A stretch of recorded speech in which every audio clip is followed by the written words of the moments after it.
राधे राधे दोस्तों। आज मैं आपको नरसिंह मेहता की कहानी सुनाऊंगी। आइए शुरू करते हैं। नरसिंह मेहता महान कृष्ण भक्त थे। कहा जाता है कि भगवान श्री कृष्ण ने उनको 52 बार साक्षात दर्शन दिए थे। नरसिंह मेहता का जन्म जूनागढ़ गुजरात में हुआ था। इनका संपूर्ण जीवन भजन कीर्तन और कृष्ण की भक्ति में बीता। इन्होंने भगवान कृष्ण की भक्ति में अपने सब कुछ दान कर दिया था। मान्यता है कि महान भक्त नरसिंह मेहता की भक्ति के कारण श्री कृष्ण ने नानी बाई का मायरा भी भरा था। तो चलिए सर्वप्रथम जानते हैं भगवान शिव के साक्षात दर्शन की कथा। नरसिंह मेहता बचपन से ही भक्ति में डूबे रहते थे। आगे चलकर उन्हें साधु संतों की संगत मिल गई, जिसके कारण वे पूरे समय भजन कीर्तन किया करते थे, जिस कारण घर वाले उनसे परेशान थे। घर के लोगों ने इनसे घर गृहस्थ के कार्यों में समय देने के लिए कहा, किंतु नरसिंह जी पर इसका कोई प्रभाव न पड़ा। एक दिन इनकी भौजाई ने इन्हें ताना मारते हुए कहा कि ऐसी भक्ति उमड़ी है तो भगवान से मिलकर क्यों नहीं आते। इस ताने ने नरसिंह पर जादू का कार्य किया। वह उसी क्षण घर छोड़कर निकल पड़े और जूनागढ़ से कुछ दूर एक पुराने शिव मंदिर में बैठकर भगवान शंकर की उपासना करने लगे। उनकी उपासना से प्रसन्न होकर भगवान शंकर प्रकट हुए, जिस पर भगत नरसिंह ने भगवान शंकर से कृष्ण जी के दर्शन करने की इच्छा प्रकट की। इनकी इच्छा की पूर्ति हेतु भगवान शंकर ने नरसिंह जी को श्री कृष्ण के दर्शन करवाए। भगवान शिव इन्हें गोलोक ले गए, जहां भगवान श्री कृष्ण की रासलीला के दर्शन करवाए।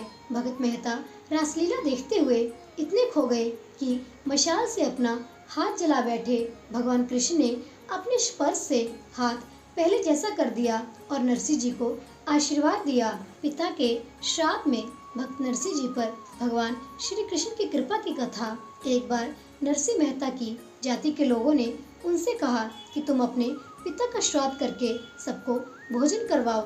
नरसिंह जी ने भगवान श्री कृष्ण का स्मरण किया और देखते ही देखते सारी व्यवस्था हो गई। श्राद्ध के दिन कुछ घी कम पड़ गया और नरसिंह जी बर्तन लेकर बाजार से घी लाने के लिए गए। रास्ते में एक संत मंडली को इन्होंने भगवान नाम का संकीर्तन करते हुए देखा। नरसिंह जी भी उसमें शामिल हो गए।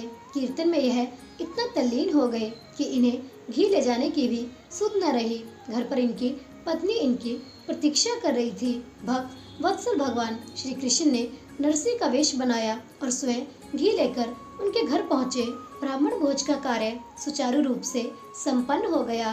कीर्तन समाप्त होने पर काफी रात्रि बीत चुकी थी। नरसिंह जी सकुचाते हुए घी लेकर घर पहुँचे और पत्नी से विलंब के लिए क्षमा मांगने लगे।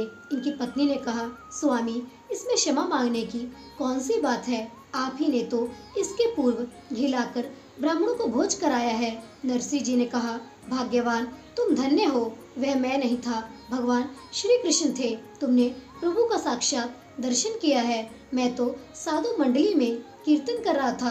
कीर्तन बंद हो जाने पर घी लाने की याद आई और इसे लेकर आया हूँ। यह सुनकर नरसिंह जी की पत्नी आश्चर्यचकित हो गई और श्री कृष्ण को बारंबार प्रणाम करने लगी। सांवल सेठ के रूप में स्वयं भगवान कृष्ण द्वारा हुंडी रखने की कथा। एक बार नागरिकों ने नरसिंह जी की बेइज्जती करने के लिए कुछ तीर्थ यात्रियों को नरसिंह जी के घर भेज दिया और द्वारिका के किसी सेठ के ऊपर हुंडी लिखने के लिए कहा। नरसिंह के वहाँ कोई पहचान वाला न होने पर भी सांवल सेठ कर नाम पर चिट्ठी लिखी। पहले तो नरसिंह जी ने मना करते हुए कहा कि मैं तो गरीब आदमी हूँ, मेरी पहचान का कोई सेठ नहीं जो तुम्हें द्वारका में हुंडी दे देगा। पर जब साधु नहीं माने तो उन्होंने कागज लाकर 500 रुपए की हुंडी द्वारिका में देने के लिए लिख दी और देने वाले का नाम सावर शाह लिख दिया। हुंडी एक तरह के उस समय आज के डिमांड ड्राफ्ट की जैसी होती थी। इससे रास्ते में धन के चोरी होने का खतरा कम हो जाता था। जिस स्थान के लिए हुंडी लिखी होती थी उस स्थान पर जिसके नाम की हुंडी हो वह हुंडी लेने वाले को धन दे देता था।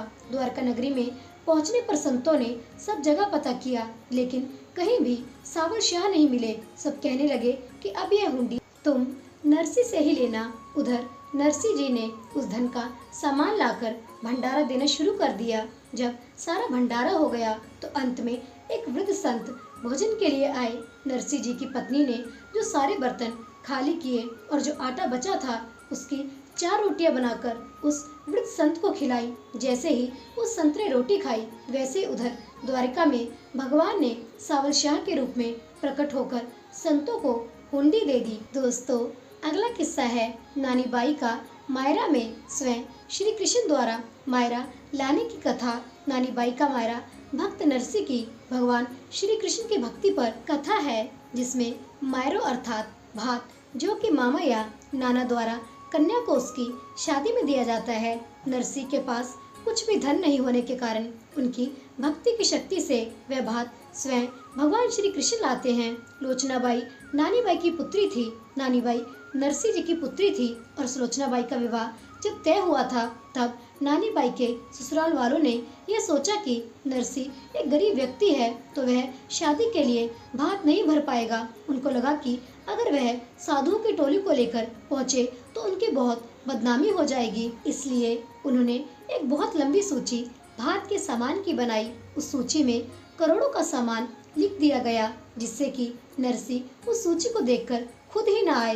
नरसी जी को निमंत्रण भेजा गया, साथ ही मायरा भरने की भी सूची भेजी गई, परंतु नरसी के पास केवल एक चीज थी, वह थी श्री कृष्ण की भक्ति। इसलिए वे उन पर भरोसा करते हुए अपने संतों की टोली के साथ सुलोचनाबाई को आशीर्वाद देने के लिए वहां पहुंच गए। उन्हें आता देख नानी बाई के ससुराल वाले भड़क गए और उनका अपमान करने लगे। अपने इस अपमान से नरसी जी व्यथित हो गए और रोते हुए श्री कृष्ण को याद करने लगे। नानी बाई भी अपने पिता के इस अपमान को बर्दाश्त नहीं कर पाई और आत्महत्या करने दौड़ पड़ी, परंतु श्री कृष्ण ने नानी बाई को रोक दिया और उसे यह कहा कि कल वह स्वयं नरसी के साथ मायरा भरने के लिए आएंगे। दूसरे दिन नानी बाई बड़ी ही उत्सुकता के साथ श्री कृष्ण जी और नरसी जी का इंतजार करने लगी और तभी सामने देखती है कि नरसी जी संतों की टोली और श्री कृष्ण जी के साथ चले आ रहे हैं और उनके पीछे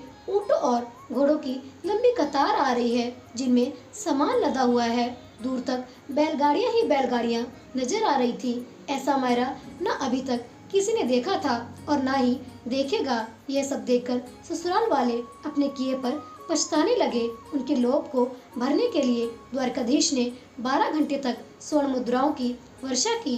नानी बाई के ससुराल वाले उस सेठ को देखते ही रहे और सोचने लगे कि यह कौन है, ये सेठ क्यों नरसी जी की मदद कर रहा है। जब उनसे रहा नहीं गया तो उन्होंने पूछा कि कृपा करके अपना परिचय दीजिए और आप क्यों नरसी जी की सहायता कर रहे हैं। उनके इस प्रश्न के उत्तर में जो जवाब सेठ ने दिया वही इस कथा का संपूर्ण सार है तथा इस प्रसंग का केंद्र भी है।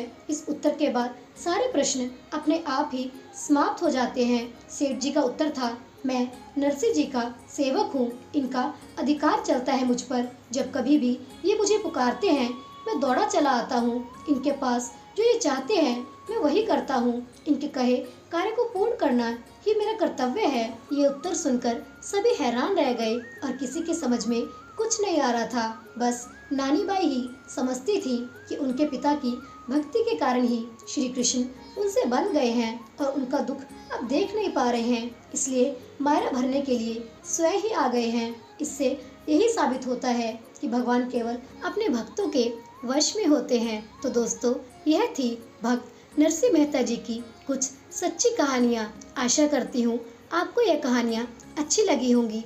अगर अच्छी लगी हैं तो कृपया जाने से पहले मेरे चैनल को लाइक, सब्सक्राइब और शेयर करके मेरा प्रोत्साहन बढ़ा दें। आपका बहुत धन्यवाद होगा। मिलते हैं ऐसे ही और अच्छी कहानियों के साथ। तब तक के लिए आप सभी को मेरी तरफ से राधे राधे।